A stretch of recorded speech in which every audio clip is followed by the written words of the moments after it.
Okay, so first of all, this is the table that I am starting with, and this is the table that I want to end up with. I'll start by selecting the table and then going to the Data tab and get data from table/range. This will turn it into an actual Excel table, and then open up the Power Query editor.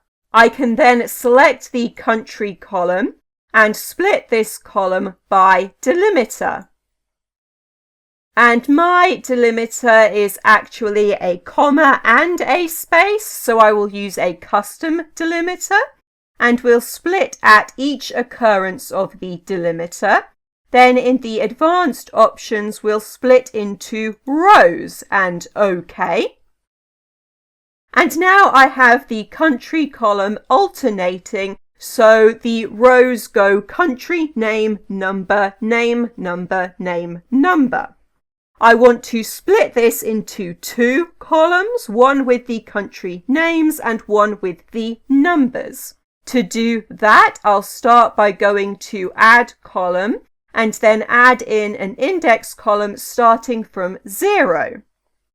While I still have the index column selected, I will add in another column using the modulo function. And the value that I want here is the number 2 because I want every other row, and OK. And this gets me a column with the numbers alternating 0, 1, 0, 1, 0, 1. While I still have the modulo column selected, I'm going to go to the Transform tab and Pivot Column. Then for the Values column, I want this to be the country column, and in the Advanced options, I need to change this to Don't Aggregate, and OK. And now this has pivoted the table, so I have one column with the country names and one column with the numbers.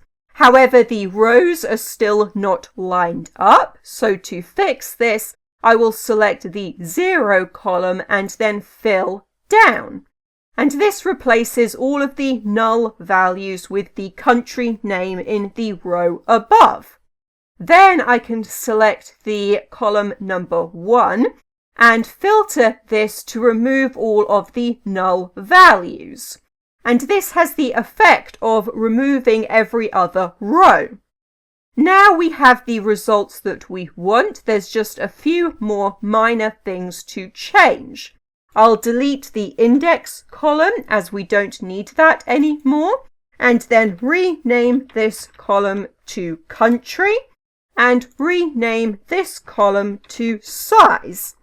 Then I'll also change the data type to a decimal number.